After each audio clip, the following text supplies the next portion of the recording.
Hola, muy buenas tardes, buenas noches, hermanos, que el Señor les bendiga.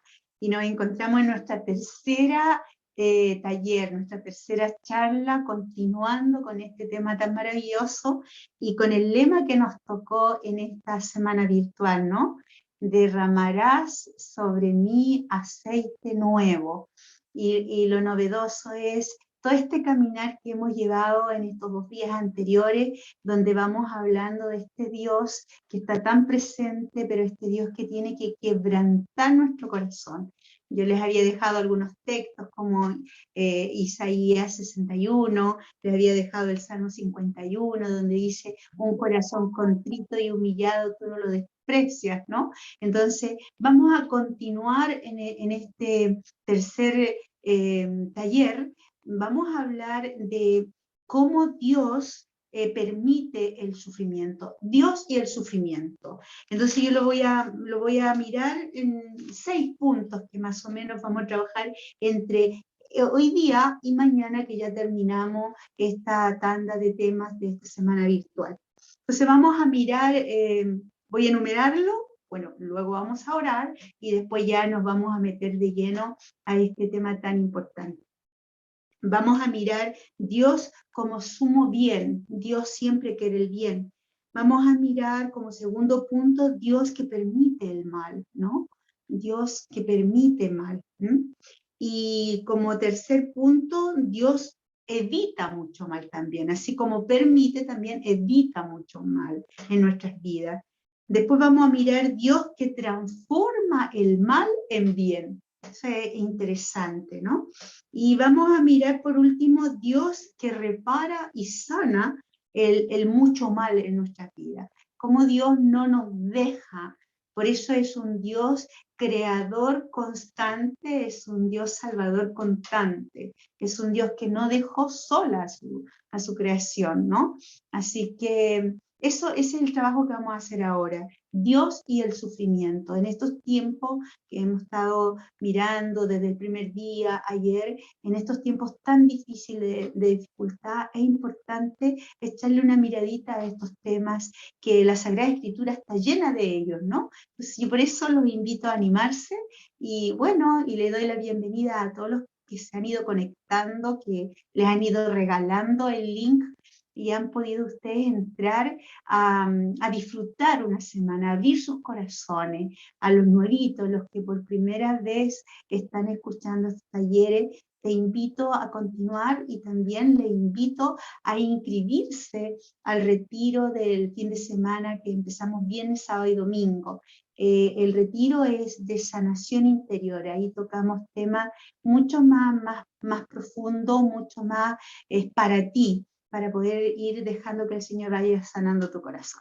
Así que bienvenido, los invito a que oremos, que alabemos, que cantemos, que le demos gracias al Señor, porque la alabanza, la acción de gracia desintegra el dolor del alma.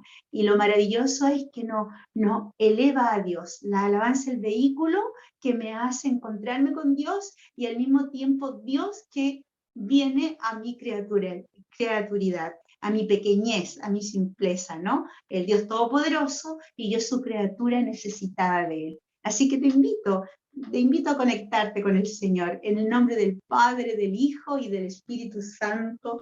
Amén. Le vamos a pedir al Señor que venga con toda la fuerza de su amor a este tema. Es un tema difícil, no es fácil mirar este Dios y el sufrimiento que permite. Ya lo vamos a comentar eso. Vamos a pedir el Espíritu Santo que venga sobre la faz de la tierra. Ven Espíritu Santo Creador, ven Espíritu Santo llenando todos los rincones de nuestros corazones. Pídalo con amor, pídalo, cierra los ojos y deje que el Señor haga la obra en esta noche. Envíame tu Espíritu, Señor, y renueva la faz de la tierra. Dígale al Señor, envíame tu Espíritu, Señor, y renueva la faz de la tierra. Quiero llenar tu trono de alabanza quiero llenar, tu trono de adoración quiero alabar, postrarme en tu presencia y proclamarte, Señor. Dígaselo, que su corazón quiere alabar a su Dios. El corazón está hecho para encontrarse con Dios.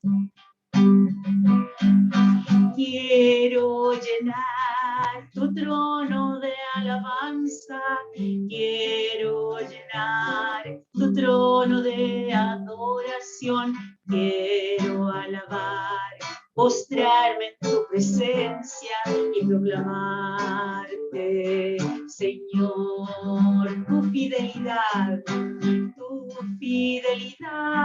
es grande, tu fidelidad incomparable es. Nadie como tú, bendito Dios, grande es tu fidelidad. Tu amor por mí, dígaselo al Señor. Cantando, uno también lo va adquiriendo y va creyéndolo, se va convenciendo. Tu amor por mí es grande, tu amor por mí incomparable es. Nadie como tú, bendito Dios, grande es tu amor por mí. Tu amor por mí es grande, tu amor por mí incomparable. Nadie como tú, bendito Dios, grande es tu amor por mí. Alabo y bendigo tu nombre, Señor. Te doy gracias por esta tercera jornada, por esta tercera momento en que podemos leer la palabra, escuchar la palabra y dejarnos guiar por la palabra, comprenderla. El Señor tiene la respuesta para tus preguntas, la respuesta para tu por qué, tiene la respuesta que tú necesitas, y muchas veces las respuestas de Dios son el silencio que habla más que 1000 palabras. Te alabamos y te bendecimos, Señor, te damos gracias por este tiempo de fe, por este tiempo donde necesitamos crecer en esperanza, necesitamos crecer en el amor, necesitamos de ti, Señor, porque nada somos ni nada tenemos. Si nos separamos de ti, todo lo nuestro no tiene sentido. Unido a ti todo cambia, Señor. Por eso danos la gracia que en esta hora podamos nosotros descubrir la grandeza que tiene el sufrimiento. El sufrimiento es redentor. Por eso danos la gracia, Señor, de escuchar con el corazón, dejar que el Espíritu Santo vaya penetrando todos aquellos momentos de nuestras vidas que muchas veces no supimos por qué y para qué pasaron. Ayúdanos, Señor, ayúdanos a entrar en este misterio de tu sabiduría. Y te alabamos y te bendecimos, Señor, y te damos gracias, porque tú nos amas, Jesús. Nos amas más de lo que nosotros nos imaginamos. Por eso a ti honor, gloria por los siglos de los siglos. Amén. Gracias, Señor. Muy bien. Vamos a mirar el primer punto de lo que yo les hablaba, ¿no? Vamos a tratar de llegar a toda esta riqueza de Dios y el sufrimiento. Les quería contar que el Santo Padre, Juan Pablo II, él hizo una encíclica que se llama El dolor es redentor, una encíclica muy clara, que podrías leerla, búscala. El dolor es redentor, es cortita y que te puede ayudar mucho a descubrir tantas situaciones de preguntas sin respuestas en tu vida, ¿no? Entonces, vamos a ver el primer punto, entonces, Dios como sumo bien. Yo les había dado un texto bíblico estos días, ayer, de Jeremías 32, el versículo 38 y 40. Yo lo quiero leer porque es importante leer estos textos y grabarlos en el corazón. Y dice así el texto bíblico de Jeremías. Jeremías 32, aquí lo tengo, del versículo 38 en adelante, dice: ellos serán mi pueblo y yo seré su Dios. Ellos serán mi pueblo y yo seré su Dios. ¿Quiénes son ellos? Tú y yo. En el tiempo de la palabra era el pueblo de Israel, pero tú y yo somos el pueblo de Israel de ahora, actual, el que caminamos hacia esa Jerusalén celestial, ¿no? Entonces dice: ellos serán mi pueblo y yo seré su Dios. Les daré un corazón íntegro, una conducta íntegra, a fin de que me tengan, a fin de que me teman constantemente, para su propia felicidad y la felicidad de sus hijos y después de sus hijos. Dios va hablando de una alianza. Dios va hablando que Él va a hacer, que va a actuar, ¿no? ¿Se acuerdan que en estos días atrás yo les decía que el Señor quebrantaba nuestros corazones, derribaba nuestras fortalezas para que poder hablarme al corazón? Habíamos hablado ahí en Oseas capítulo 2, versículo 16, te llevaré al desierto y allí te hablaré al corazón. Cuando el Señor empieza a hacer esa obra en mi vida, quebrantar mi corazón, eso produce dolor. Produce algo impresionante, porque me está debilitando la fortaleza que uno tiene, de donde se agarra, ¿no? Y ahí yo ya no tengo de dónde tomarme, y lo único que me queda es tomarme de Dios. Y aquí dice: yo pondré un corazón nuevo en tu vida, ¿no? Y dice: les daré corazón íntegro, una conducta íntegra, a fin de que me quieran, que me amen, que me teman, dice, ¿no? Y el versículo que continúa me gusta mucho más, dice: estableceré con ellos una alianza eterna. O sea, yo no te dejaré nunca, una alianza eterna. O sea, Dios es el que toma la iniciativa de hacer un bien en mi vida, de acercarse a mí. Yo creo que el hombre nunca hubiese podido volverse a Dios si Dios no hubiese venido al corazón del hombre, ¿no? Entonces sigue diciendo: por la cual nunca dejaré de seguirlos para hacerles el bien. Nunca dejaré de seguirlos para hacerles el bien. Entonces, Dios es un Dios de bien. En Génesis 1, ahí en el versículo 31 también dice: y Dios que cuanto todo había hecho, le quedó muy bien. Entonces, la primera idea de nuestro Dios, la primera idea es deseo de bien. Dios quiere el bien para el hombre. Dios es un Dios de bien, de agradar al hombre. Hay otro texto, hay muchos textos más, pero ahí en Isaías, en el 43, dice el Señor, se los voy a leer porque es mejor de la misma lectura. Yo no quiero inventar, quiero que tú lo descubras por ti mismo. Isaías 43, en el versículo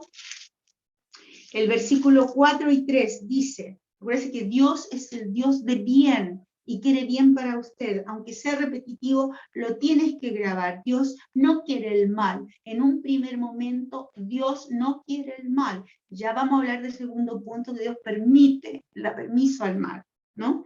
Dice aquí el versículo 3 y 4, dice: porque yo soy el Señor tu Dios, el Santo de Israel tu Salvador. Yo entregué a Egipto para rescatarlos. Y después el versículo 5 dice: porque tú eres de gran precio para mí. Ese tú soy yo, eres tú. El hombre es de gran precio para Dios. Y nosotros podemos decir: ¿cuál es el precio que pagó Dios por ti? ¿Cuál es el bien mayor que hizo Dios? Primero, el bien mayor fue crearte, darte la libertad, imagen y semejanza, ¿no? y luego derramar su sangre preciosa por ti. El precio que Dios pagó por ti para hacerte el bien, para rescatarte del mal, para sacarte del poder de las tinieblas, pagó su propia sangre, el precio de la sangre. Si alguna vez a usted le ponen precio, si alguna vez le pregunta ¿cuánto vales tú? Yo valgo la preciosa sangre de Cristo. Fíjate, y tú dítelo aquí cuando estás con dolor, con penas, con preguntas, con falta de fe. Yo soy la preciosa sangre de Cristo, el precio de la preciosa sangre de Cristo, ¿no? Pagó un precio alto, dice, porque tú eres de gran precio a los ojos de Dios, porque eres valioso y yo te amo. Ese es el bien de Dios hacia nosotros. Del Dios no puede salir nada malo. De Dios no puede salir nada malo porque Él es bien, es bueno, por decir así. La Sagrada Escritura sigue diciendo muchas cosas más. Entonces, la gran pregunta que nos hacemos es ¿de dónde viene el mal entonces? Porque uno escucha mucho a la gente decir, bueno, ¿y por qué los niños se enferman? ¿Qué culpa tienen ellos? ¿Por qué este niño salió con defecto? ¿Por qué los hermanos de África se están muriendo de hambre? En América Latina, etcétera. Tenemos un porqué grande, ¿por qué? Y se lo lanzamos a Dios, como que lo acusamos a Dios. Pero Dios no viene el mal. Y la pregunta es, ¿de dónde viene el mal? Y ahí pasamos al segundo punto, que Dios permite el mal. El mal nace con el pecado original. De ahí nació el pecado y la muerte. Y la muerte, la muerte destruye totalmente al hombre, ¿no? Dios permitió el pecado original, porque Dios había dado la libertad al hombre. Le había dado esa libertad y corrió el riesgo Dios. Corrió el riesgo de que tú y yo le digamos sí o le digamos no. Cuando le decimos sí, entra todo el bien que Dios tiene para mí y para ti. Cuando yo le digo no, entra todo aquel mal que el hombre, al no ser Dios, porque es ser humano, es criatura, se va creando situaciones que a veces no puede salir de ahí, ¿no? Cuando el hombre corre con sus colores propios, tiene consecuencias, y una de las consecuencias es la muerte, y la muerte, fíjese, hoy en este último tiempo se habla mucho de la muerte. Si no hubiese habido pecado original, si no hubiese habido pecado, la muerte habría sido un dormirse. Pero como hubo el pecado original, la muerte es trágica. La muerte genera dolor, genera angustia. Es algo que el hombre le asusta, ¿no? Entonces, pero en un primer momento iba a ser dormir, pasar a la vida, porque de una u otra manera tenía que terminar la vida del hombre, ¿no? Tenía que pasar a eso definitivo. Bien, entonces, de modo que Dios permite el mal. Y la pregunta es, ¿para qué lo permite este mal, no? Ahí en Romanos 5, en el versículo 12, dice algo interesante. Yo se los quiero leer porque al leerlo, capítulo 5, versículo 12, dice lo siguiente. Aquí estamos en el 12. En el 12, por lo tanto, por un solo hombre, lo que les decía, ¿no? Por lo tanto, por un solo hombre entró el pecado al mundo y por el pecado entra la muerte. Y así la muerte pasó a todos los hombres porque todos pecaron, dice el texto.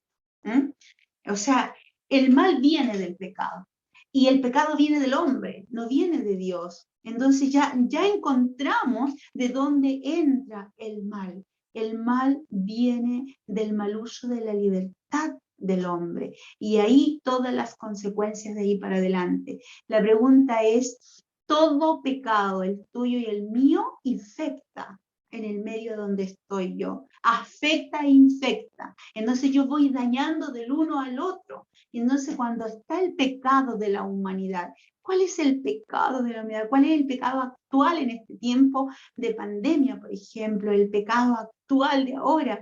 Este hombre que retiró a Dios de sus vidas. Y es el gran peligro que tenemos en este 2021. Las leyes están sacando a Dios, están sacando a Dios de las leyes, están sacando a Dios de toda esa vida política. Ya no existe Dios en nuestras leyes, ¿no? En los colegios se están sacando a Dios, en la juventud, en los niños, están metiendo tantas cosas que no son Dios. Entonces, estamos y vamos a seguir teniendo consecuencias bien graves, pero el mal no viene de Dios. Dios no quería eso. Dios no quería que el hombre corriera con sus colores propios. Hablábamos estos días de que el hombre está hecho para depender de Dios. Por eso Dios en su infinito amor tenía que permitir el quebrantar con esas situaciones de dolor que produce el mal uso de la libertad. Dios toma ese dolor, ese sufrimiento para transformar, para llegar a tu corazón. Ya vamos a ver esa parte cuando Dios transforma el mal para bien.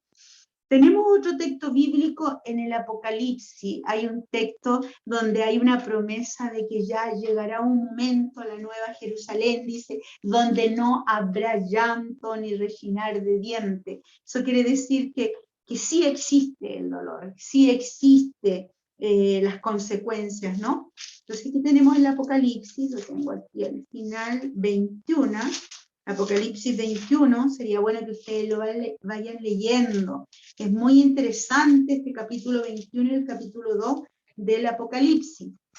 El Apocalipsis capítulo 21 del 1 al 5. Después vi un cielo nuevo y una tierra nueva. Es como la proyección de lo que ya pasó. El dolor ya pasó, el sufrimiento ya pasó, el mal ya pasó, por decir así, ¿no? Dice, porque el primer cielo y la primera tierra desaparecerán. El mar ya no existe más. Dice, vi la ciudad santa de Jerusalén que descendía del cielo y venía de Dios, embellecida como una novia, preparada para recibir a su esposo. Y oí una voz potente que decía desde el trono, esta es la morada de Dios de entre los hombres. Él habita con todos ellos y ellos serán su pueblo y yo seré su Dios. Estará con ellos y será su Dios. Él secará toda lágrima, y no habrá más muerte, ni pena, ni queja, ni dolor, porque todo lo de antes pasó. O sea, la palabra nos habla de que existe el dolor, la pena, el llanto, la muerte, pero ya no habrá más, porque ya pasó. La nueva Jerusalén, este Dios que prepara, que viene a rescatar al hombre y viene a sacarlo del mal, ¿no? El Dios que le da permiso. El padre Carlos, nosotros, nos enseñaba un sacerdote santo, en realidad vivió 102 años, y yo el último retiro que tuve con él tenía 99 años, con una lucidez, y hablaba de la palabra, hablaba como que si Dios estaba ahí con él, en su lengua, en su corazón, en sus palabras. Y él decía, miren, este asunto del mal, ¿por qué permite tanto mal Dios? ¿Por qué no lo evita? Decía, lo vamos a descubrir para no inquietarnos el día del juicio, pero en la tardecita, decía él, ¿no? En la tardecita ahí vamos a entender la situación del mal. Por ahora te quedarás preguntándote. Yo desde esa vez ya no me hago más preguntas. Yo lo único que sé, que si Dios en su infinito amor permite el mal, y cuando estoy diciendo permite el mal, permite el pecado, porque el mal es el pecado, permite el pecado de tu vida, que a veces uno dice, Dios mío, ¿cómo pude hacer esto? ¿Cómo pude hacer mal uso de mi libertad? ¿Cómo pude decir esto y cómo pude hacer esto? ¿O cómo pude dejar de hacer esto? ¿Dónde estaba? Y uno dice, Dios permite porque Él quiere hacer grandes cosas en esas personas, en el cual que conocen a Dios y dejan que Dios sea su Señor y su Dios, ¿no? El Señor también dice, el otro punto dice que Él transforma el mal en bien. Y ahí hay un texto bíblico en Romanos 8, en el versículo 26, dice que todo ocurre para bien de los que aman al Señor. ¿Mm? O sea que el mal, el pecado, tarde o temprano, Dios lo transforma en un bien.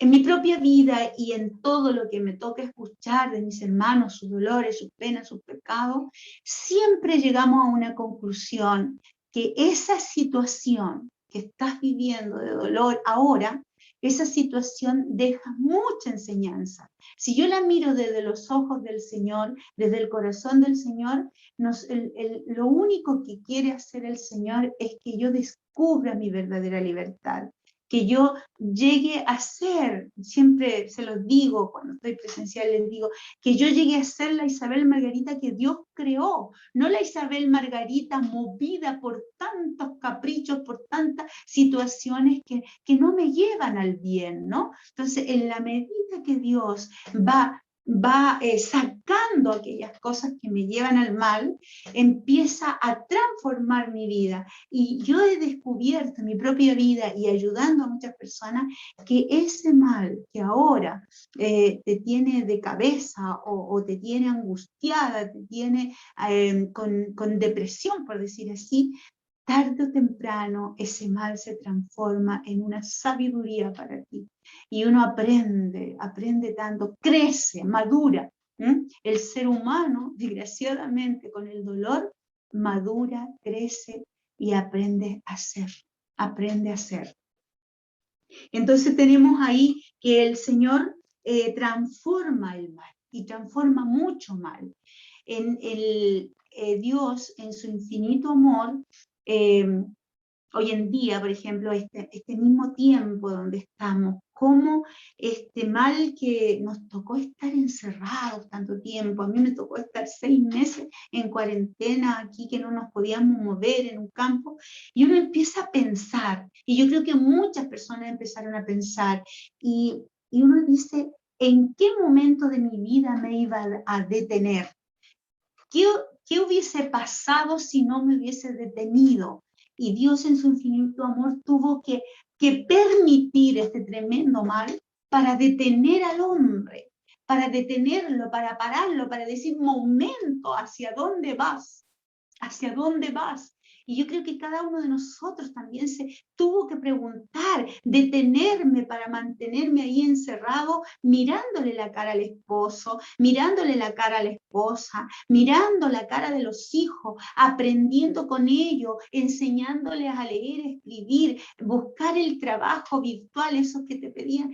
¿Cuándo habrías hecho tú eso? Este mal lo transformó en bien. Fíjate que de la única manera que empezamos a vivir en familia, empecé a escuchar las situaciones de mi familia, también empecé a escandalizarme de quién era mi hijo, de quién era mi hija, de las actitudes. No lo conocía, no estaba conociendo a mi esposo, y de repente cuando empezamos los primeros momentos eran difíciles, no nos podíamos comunicar. De primera se nos vino el mundo encima y luego tuve que aprender muchas cosas, tuve que empezar a recrearme, tuve que aprender a estar conmigo mismo. Y este mal se transformó en bien.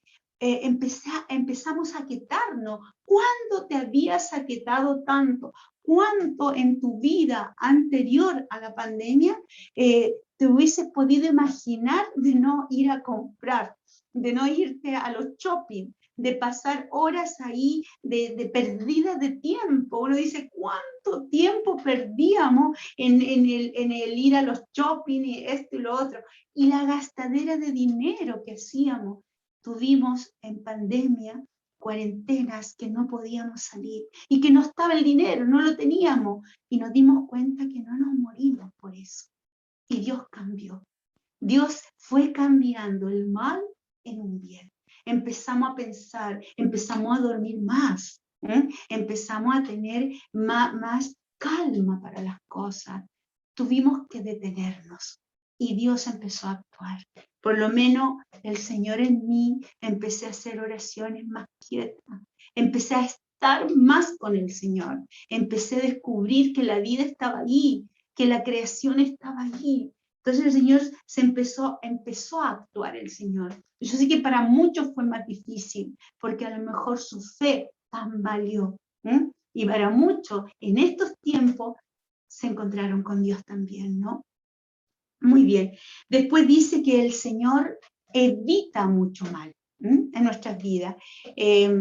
También el Padre Carlos nos decía dentro de las enseñanzas, mira, si nosotros ponemos una línea de un comienzo a un final y vemos 100 males a lo largo de toda la vida tuya, habían 100 males que tenías que vivir, pero Dios dejó 50 nomás. Los otros 50, Él usó la sabiduría para retirarlos de tu vida.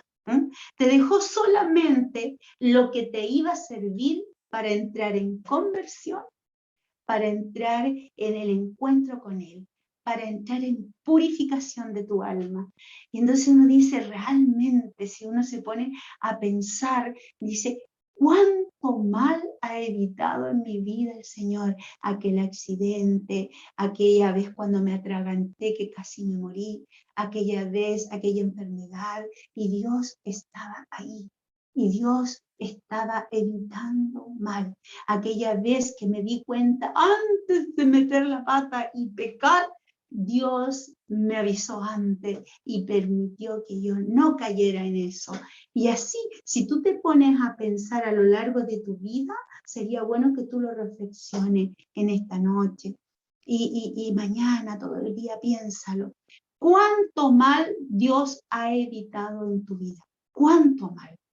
A veces esas situaciones tan dolorosas que nos cuesta tanto dejar, Dios en su infinito amor evitó tanto mal en esas situaciones y tú no te diste ni cuenta. Pero sí Dios dejó la justa y necesaria para que te convirtiera, para que te purificara y para que pudieras entrar por la puerta angosta que lleva al cielo. Una madre, por ejemplo, una madre con ese hijo enfermo, con ese hijo que le está sacando todas las lágrimas habidas y por haber. Y uno se pregunta, ¿por qué Dios está permitiendo eso en la vida de esa madre? Y por otro lado, ¿cómo Dios está enseñándole a ser madre a esa persona? Enseñándole a amar a esa persona, sacando caricias de donde no sabía sacarla. Cómo esa madre ha tenido que sentarse al lado de su hijo y ponerse ahí horas y horas abrazándolo hasta convencerlo que lo ama.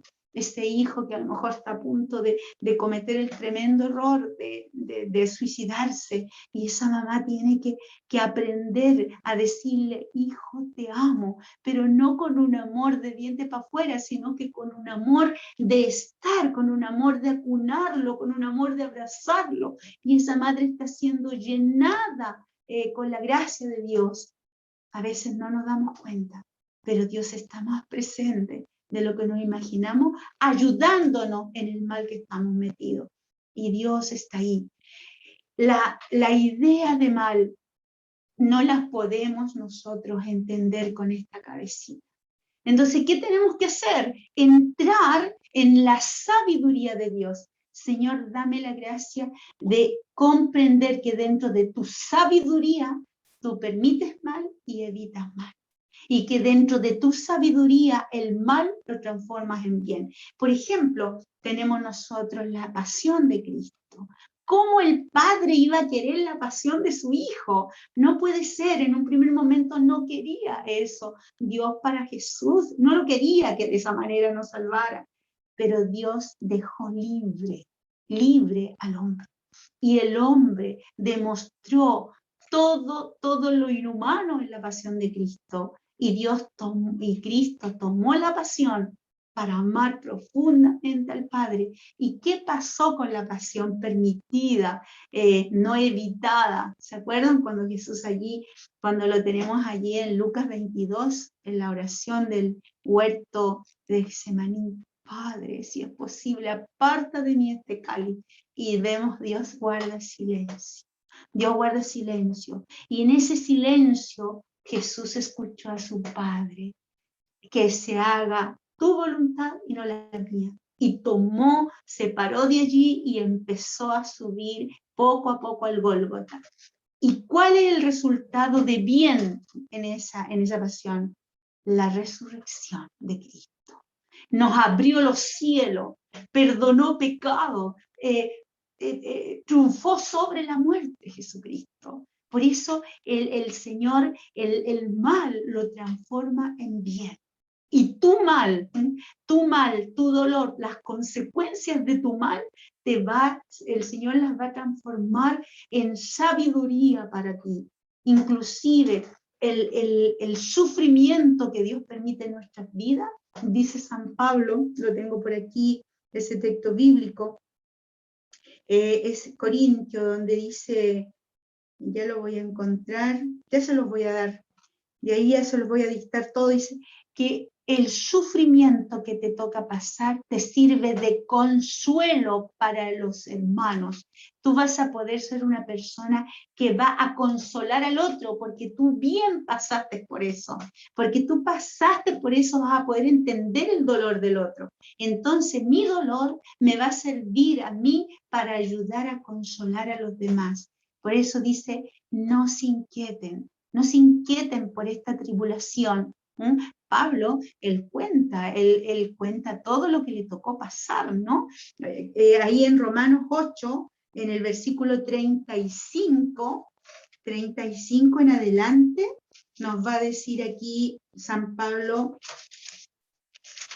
dice aquí en el 35, dice, ¿quién nos podrá entonces separar del amor de Dios? Y ahí van a enumerar todos los posibles sufrimientos y dolores y el mal que le llegaba de las persecuciones en la misión, ¿no? Y así tú también tienes muchos dolores y persecuciones en tu diario vivir, que en el fondo, mientras más nosotros nos unimos a Cristo, vamos a ir pasando esas tribulaciones porque no vamos a ser entendidos, Entonces dice acá, ¿quién podrá entonces separarnos del amor de Cristo? Las tribulaciones, las angustias, las persecuciones, el hambre, la desnudez, el peligro, la espada.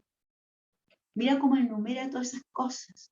O sea, esas son cosas reales que nos toca vivir a una madre, a un padre, ese padre que tiene que salir a trabajar, ese padre que tiene que sacar el sudor de la frente para poder ganar el pan de cada día con todo lo que significa aquello. Esos sufrimientos tienen mucho provecho si tú los miras desde Cristo, ¿no? Bien. Ahora, Dios repara y sana mucho mal.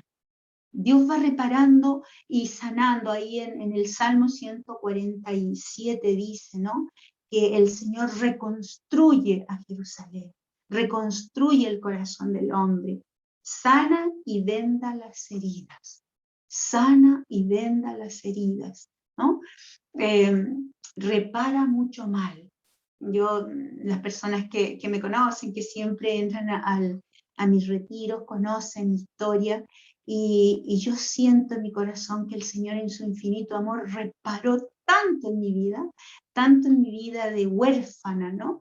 La orfandad de pequeña, era como un dolor, era como un mal, la muerte de un papá es un mal para una criatura, pero Dios fue reparando y sanando.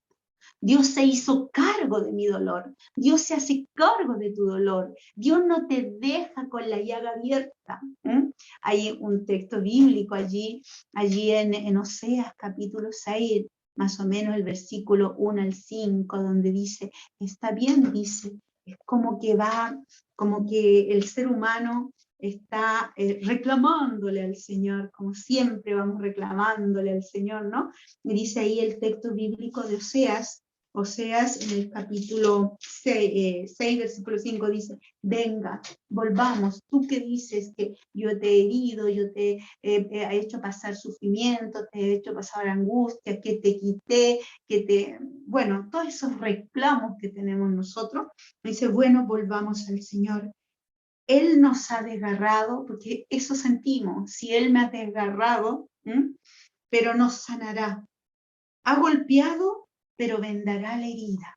O sea, Dios cuando dice, yo seré tu Dios, cuando partimos en esta charla, decíamos en Jeremías 32, en el 38, 40, ¿no? Si Él me ha herido, Él reparará, porque Él es mi Dios. Él hizo alianza conmigo, ¿no? Yo seré tu Dios y tú serás mi pueblo. Él se le ocurre ser mi Dios. Y yo soy su hija. A él deseó crearte, Él deseó crearme. Por lo tanto, Él no te dejará herido. Si sientes que Él te hirió, Él te vendará la herida, dice el texto bíblico. Por eso Dios repara, sana las heridas. Y ahí tenemos a nuestro Señor Jesucristo, y con esto termino. En Lucas 4:18 dice, el Señor me ha ungido, me envió a traer buenas noticias a los pobres. Muchas veces nosotros pensamos que la pobreza que hemos vivido es un mal. Y realmente si nosotros nos diéramos cuenta que ser pobre es una riqueza, que ser pobre es una riqueza, felices los pobres, porque de ellos es el reino de los cielos, ¿no? Y a veces nosotros creemos que es un mal la pobreza, ¿no? Dice ahí que me envió a llevar buenas noticias a los pobres. Y los pobres tienen delantera en el reino de los cielos, ¿no? Cuando uno ve esa mujer, ese hombre que va 5 de la mañana o 4 de la mañana al hospital a sacar el número para que lo atiendan como a las 10 de la mañana y va y se queda cola y cola, ahí el frío, el calor, y ahí llega a la ventanilla y le dicen, se acabaron los números. Y él dice, bueno, tendré que volver, si había venido a las 4, me vendré a las 3 de la mañana. Dígame, una persona soberbia, una persona orgullosa, ¿usted cree que diría eso? No, y haría un lío, yo creo que, llamaría al gerente general y le diría yo aquí con mi prepotencia, ¿cómo a mí me van a hacer eso? En cambio el pobre, el verdadero pobre, el que tiene a Dios en su corazón, va a decir, bien, mañana vendré más temprano. Y gracias, Señor. Y esos son los pobres que viene el grupo de María. María tenía esa actitud, ¿no? La pobreza no es un mal, la pobreza es una riqueza. A los pobres le hablaré al corazón. Y eso es lo que tiene que hacer el Señor. Por eso el Señor permite, no evita el mal, porque necesita que yo le abra mi corazón. Le decía yo que en ese texto de Lucas 4:18 dice que viene a los pobres, viene a los ciegos, las cegueras que generan mucho mal en nuestra vida. No hay peor ciego que aquel que no quiere ver, ¿no es cierto? Bueno, y dice que va a liberar el corazón, que va a liberar a los cautivos, que va a liberar a los oprimidos, que me va a regalar un año de gracia, perdón, que me va a enseñar a perdonar. El Señor me va a ayudar a quitar, a reparar el odio, la rabia, el resentimiento que tenemos, que deja tanto mal en las familias. Vamos a hablar un poco de eso mañana. Le vamos a dar gracias al Señor por este tema un poco difícil, poco cuestionador, y te invito esta noche y mañana a decir, Señor, gracias. Gracias por el sufrimiento que me ha tocado. Dame la sabiduría para que con este sufrimiento yo pueda consolar a los demás, entender a los demás y que nazca en mí mucha misericordia, como misericordia has tenido conmigo en tanto mal cometido, en tanto mal vivido, en tanto mal dado a los demás, mal ejemplo. Señor, tú que tienes tanta misericordia con mi sufrimiento, ayúdame a tener caridad con los sufrimientos de los que me rodean, sobre todo con la familia y también con aquellos que son tu familia, Señor, que son aquellos que nos ponen en los apostolados, de tener esa gracia de amarlos como tú los amas, de entenderlos como tú los entiendes, y que cuando caigan en un mal, en un pecado, yo no me escandalice, porque tú no te escandalizaste de mi pecado. Todo lo contrario, me llamaste, me amaste y me pediste que te entregara ese mal para que tú lo transformaras en bien. Gracias, Señor. Y te invito a cantar esta canción, que es la canción de esta semana. ¿Quién es este que camina por las aguas? Gracias, Señor, por todo lo que tú tienes para nosotros. La palabra de Dios es tan grande, profunda, sabia, ¿no? Más penetrante que espada de doble filo. ¿Quién es este que camina por las aguas? ¿Quién es este que a los sordos hace oír? ¿Quién es este que a los muertos resucita? ¿Quién es este que su nombre quiero oír? Es Jesús, Dios y hombre que nos guía con su luz. Es Jesús, es Jesús, Dios y hombre que nos guía con su luz. ¿Quién es este que seduce a tantos hombres? ¿Quién es este que al demonio hace temblar? ¿Quién es este que proclama un nuevo reino? Y en sus labios siempre lleva la verdad. Es Jesús, Dios y hombre que nos guía con su luz. ¿Cómo dice? Es Jesús, Dios y hombre que nos guía con su luz. Una vez más, es Jesús, Dios y hombre que nos guía con su luz. Es Jesús, Dios y hombre que nos guía con su luz. Nos vamos a encomendar a María. Te encomiendo a María, a la Madre del amor hermoso, a la Madre que supo mirar allí en la cruz que el mal era redentor, que el mal lo iba a redimir el Señor. Ella que no se escandalizó con tanto dolor, con tanto mal, se quedó allí acompañando a su hijo, sufriendo con él, amando con él y haciendo la voluntad de Dios con él. Dios te salve María, llena eres de gracia, el Señor es contigo, bendita eres entre todas las mujeres, y bendito es el fruto de tu vientre Jesús. Santa María, Madre de Dios, ruega por nosotros pecadores, ahora y en la hora de nuestra muerte. Amén. Que la paz del Señor quede con ustedes y nos vemos mañana. Que Dios los bendiga.